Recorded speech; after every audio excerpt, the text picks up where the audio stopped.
All theology is a form of autobiography, or the current preferred term, memoir. We can't escape our past, nor should we try. We seek to understand it, embrace it when we can, but always to learn from it. This is a simple way of saying that tonight I will once again speak on Israel, even as for much of the summer I decided that I would not be speaking about Israel, but by summer's end I could not say to the voice inside my soul. As many of you know by now, perhaps nearly all of you, in my home growing up, I was raised to be a Zionist. Zionism, love of the land of Israel, is integral to my Judaism, but it is more than that, for I believe that there is no such thing as a Judaism without Zionism. And here I do not mean Zionism as the political state of Israel, but Zionism is something much larger than that. In fact, part of my deep and profound love for Reform Judaism is how Reform Judaism's own Zionist history reflects Reform Judaism's wisdom and vitality. As many of you know, early Reform Judaism was anti-Zionist, not neutral, but anti. This is our Jerusalem, they taught and sung, this being Berlin, or later Cincinnati, for example. Reform Judaism's 1885 Pittsburgh platform captured this move away from Zionism with the following words, quote, "We consider ourselves no longer a nation, but a religious community, and therefore expect neither a return to Palestine nor the restoration of any of the laws concerning the Jewish state," end of quote. This pronouncement of the Central Conference of American Rabbis articulated the height of Reform Judaism's rejection of Jewish peoplehood and connection to the land of Israel. This was, as we know, accompanied by the elimination of most Hebrew, the abandonment of the dietary laws, and curtailment of much else of Jewish culture. The Pittsburgh platform stated explicitly, quote, "We hold that all such Mosaic and rabbinical laws as regulate diet, priestly purity, and dress originated in ages and under the influence of ideas entirely foreign to our present mental and spiritual state. Their observance in our days is apt to obstruct modern spiritual elevation," end of quote. This was Reform Judaism, because this is life when you live as a creative explorer at the boundary. And Reform Judaism lives at the boundary, always looking to explore new worlds. When you live your life at the boundary, you find yourself searching and breathing the spiritual air that's beyond the boundary of the cultural around you. And this is how you remain vital. And this can be intoxicating, but could also cause one to miss the boundary markers, cross the border, and go too far. So Reform Judaism in those years, in its quest for a new Judaism and its infatuation with the universal ideals of the Enlightenment, went too far and overlooked core Jewish tenets. It crossed beyond the border. Peoplehood and landedness, the two pillars of Zionism, were thus left behind. So life at the edge was enticing, but when you are wise and strong and self-reflective, as I believe our Reformed Jewish forebears were, we acknowledged our error and we reclaimed what had been lost. We've done this with Hebrew, with much of Jewish culture, and with Israel. Reformed Judaism today is alive and seeking mightily to make up lost ground in the state of Israel itself. We now all understand that Zionism is central to our Judaism, and this is a story that I wish to try and tell this evening because I know that there are many who are deeply troubled by actions of the state of Israel and have been for many years. I count myself as one of them. There are also those in our American Jewish community, however, who have nothing to do with Israel or see nothing in Israel but the wrong.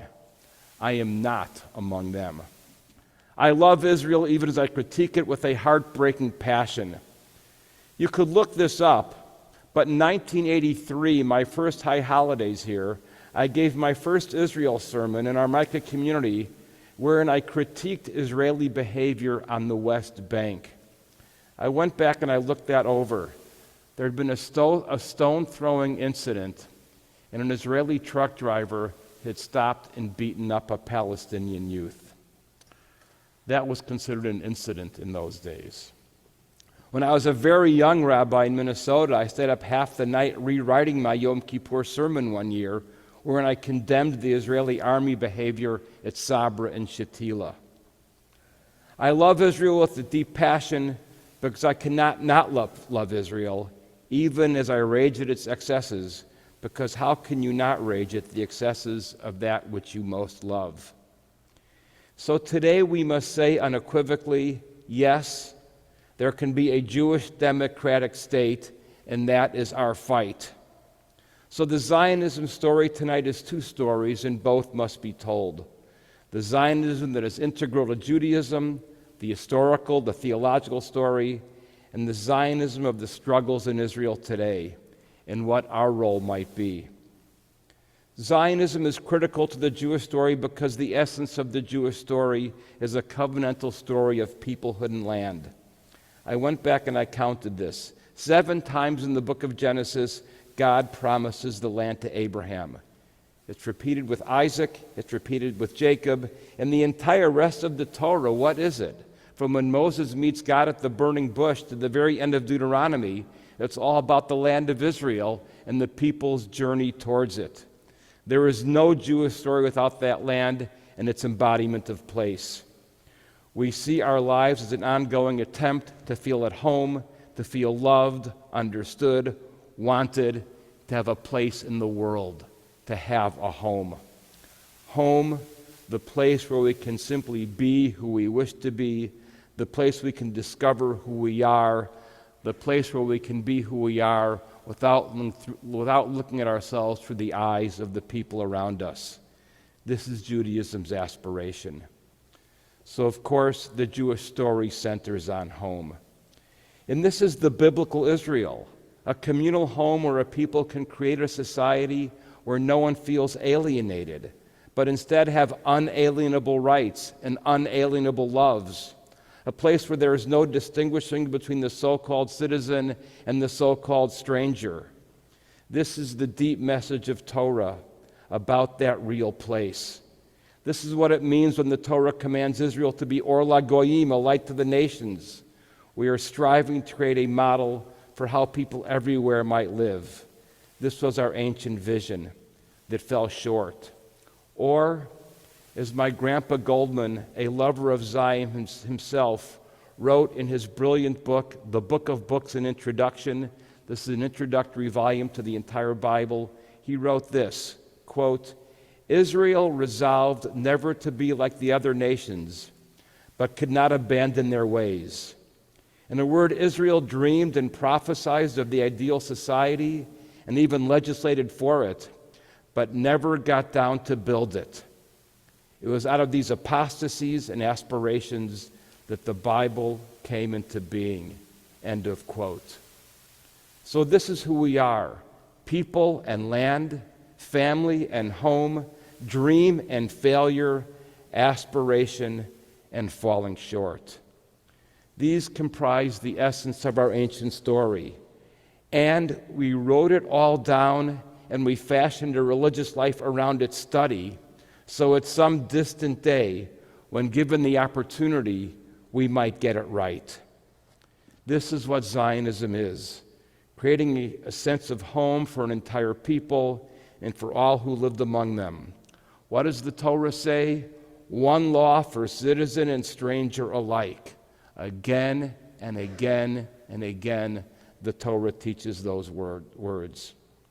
But Zionism is also the modern story, the struggles in Israel today, and we ask ourselves our role in this moment. Israel today is the manifestation of modern political Zionism, but political Zionism is born out of our master Jewish story. Here and now we turn to the 20th century story, a case of, and here I'll use the term, what our story of our 20th century Zionist story is a case of world affirmative action on behalf of the Jewish people. I use the expression affirmative action deliberately, as I first heard it in this Zionist context from a member of our own Micah community. The recognition of Zionism as the political liberation movement of world Jewry by the United Nations in November 1947 was an act of affirmative action. The world had come to recognize that a people battered throughout history and whose European branch was obliterated as their neighbors participated and as the world watched, was finally owed a huge debt. The state of Israel was brought into being by this United Nations vote.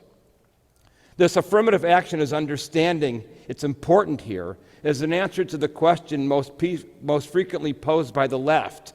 Why can't Israel just be a democratic state? The answer is simply too tragically simple. We need the Jewish because history has shown us that we need a state where a Jew is given automatic citizenship, a home that will always reliably and readily take in Jewish refugees fleeing what we already know can be history's worst case. In 1947, the world recognized that, and this is Israel's birth certificate. I call modern political Zionism the God that did not fail. Those few pioneers inspired by the call of Theodor Herzl that went to the land between 1881 and 1933 created the beachhead that allowed the survivors of our European devastation a place to go. By 1897, in the post-Dreyfus world, Herzl and his followers had come to understand that even liberal Western Europe was no place to be a Jew. In 1945, when the diaspora had failed, Zion redeemed. This is the Israel story that we all know, and I will block out the years 1945 here to 2000, the end of World War II to the rise of the Second Intifada. By 2000, in the Second Intifada, Israel had been embroiled in a political struggle that now exploded since its current government formed in January of this year. Between 2000 and now, this was boiling close to the surface. But now it's exploded.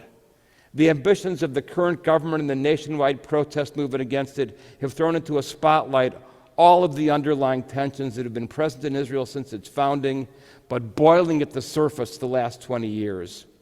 As I said, the true Zionist aspiration of our biblical inheritance is to create a homeland where no one is made to feel like a stranger. This is the only true aspiration for a Jewish democratic state, one law for Israelite and non-Israelite alike, just as in Israel's Declaration of Independence of 1948. Israel's Declaration of Independence guarantees one law for everybody in the country. And this, of course, is the document that's despised and disdained by today's government in Israel. What we see is a current government that is intent on destroying Israel as a Jewish democratic state and replace it with an ultranationalist, Orthodox Jewish authoritarian regime. In their madness, our biblical inheritance is in danger of becoming an obscene nightmare.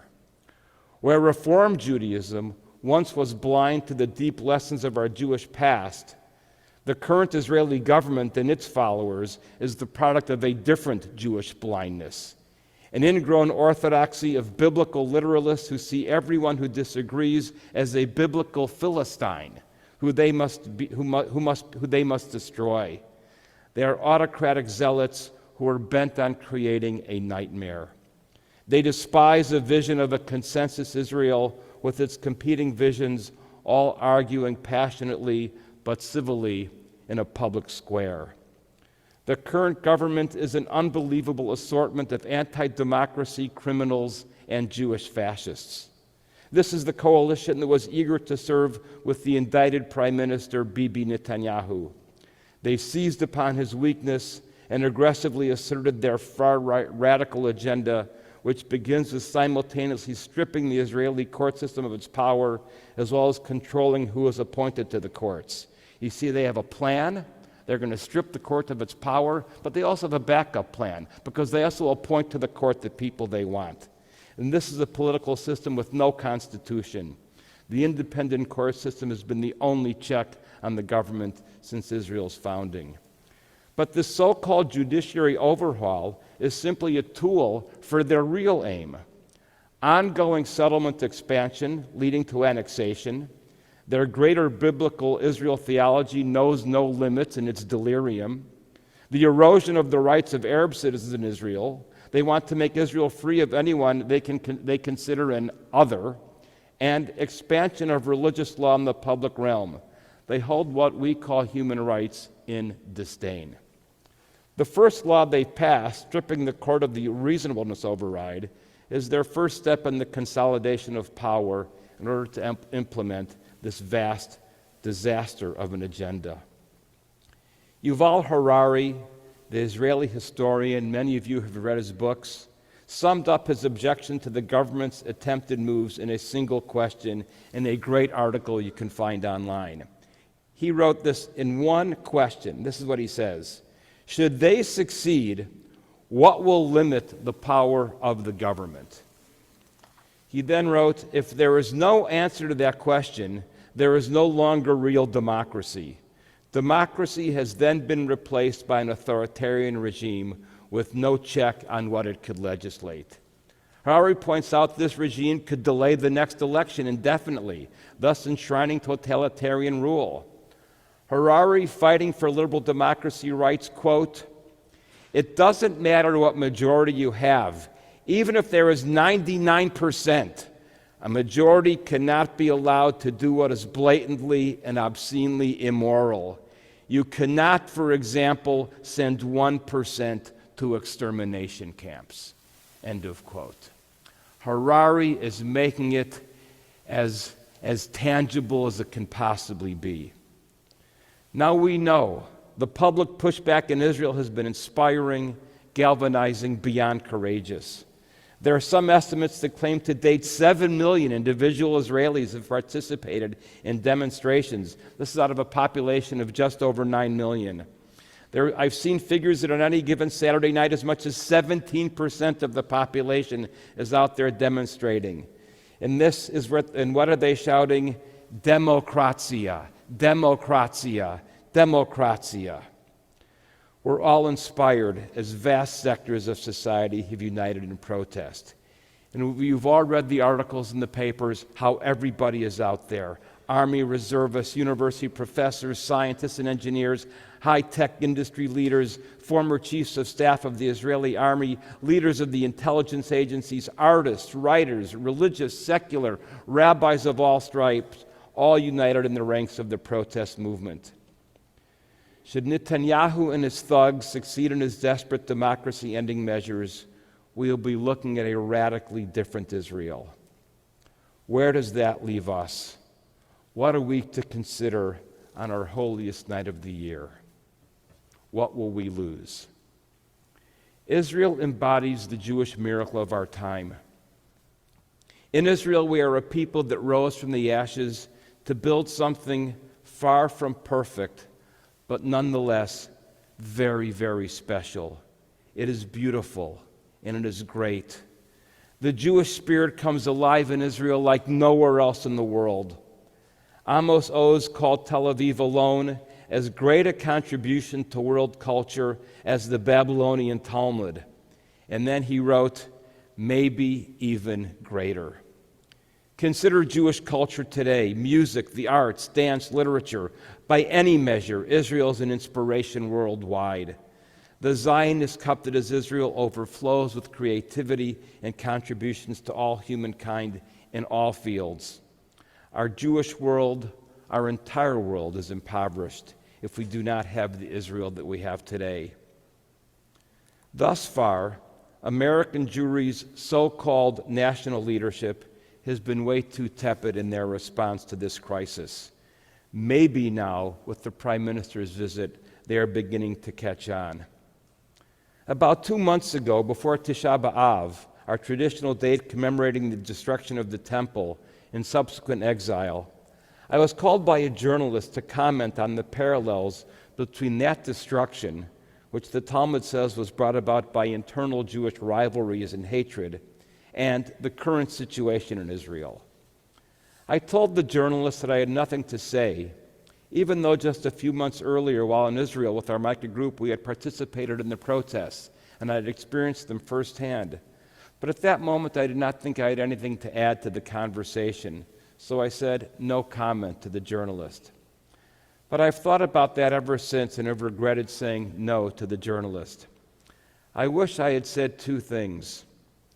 One, Israelis are fighting the same fight to preserve their democracy that we are fighting here. But they have no constitution with its checks and balances as a backstop, so they have therefore taken to the streets, and I applaud their every move. And then I would have said one more thing. Everything in Jewish history is about hope. If you don't have a big room of hope in your heart, you can't be Jewish. Od lo avda tikvatenu. We have not yet lost our hope. Jewish history is a story of miracles. Millions of Israelis are now fighting for that miracle like almost never before. They are fighting for the country they love and for Herzl's dream, a Jewish and democratic state. Let us not be Jews of silence. Let us seek every way that we can to show common cause with those who go out onto the streets and protest week after week. Now I hear the question of some of you, perhaps many of you, what about the occupation in the West Bank? What about the Palestinians? Thomas Friedman recently answered this very question in a column in the Israeli press. To paraphrase Yitzhak Rabin, he wrote, I will oppose Israel's creeping annexation of the West Bank as if there are no Israeli democracy movement, and I will support the Israeli democracy movement as if there are no creeping annexation of the West Bank. And by the way, the two are related. It will be impossible to resist the forces of annexation if the Supreme Court is disempowered. End of quote. I'd like to add, as he's paraphrasing Yitzhak Rabin, we should also note the Yitzhak Rabin was paraphrasing Ben-Gurion, who said he would fight the British white paper as if there were no Nazis, and he would fight the Nazis as if there is no British white paper. That is the white paper restricting Jewish immigration to Palestine as Hitler ruled in Europe. This moment demands us. It is time for our great North American diaspora to rise, just as we did in 1973, when Syrian tanks looked down on the Galilee from the Golan Heights and Egyptian armor had crossed the Suez. Remember how American Jewry galvanized and organized itself then? We must fight in support of Israel to seek to save Israel from its own worst. We cannot let this affirmative action venture, our affirmative action venture, wherein we re-entered history with a great biblical dream, to fail without giving it our very best shot. And we dare not let our affirmative action dream be destroyed by those who will turn it into an orthodox settler state. Support the protest movement with your dollars. Our Temple Micah Fund for Israel is doing just that. It is a pass-through. 100% of every dollar given to the Temple Micah Israel Fund goes to a progressive Israel nonprofit. Talk to any member of Congress who might listen to you and urge them to support this protest movement. Lobby anyone in the administration whom you might know. Subscribe to the WhatsApp group. The WhatsApp group is called DC Protests for Israeli Democracy. Join them, support them, go to their demonstrations. Better yet, go to Israel and join a protest. We do this because our Judaism is incomplete without Zionism. We do this because our covenant is defined by a sense of home. On this, our holiest night of our year, I ask each one of us to look into our most personal, deepest selves. Let us each reach back to commune with the souls of our ancestors, and let us ask ourselves one simple question. If the greatest Jewish miracle of our time is not worth our fighting for, what is? Lo avda tikvatenu, avinu malkeinu, shma kolenu.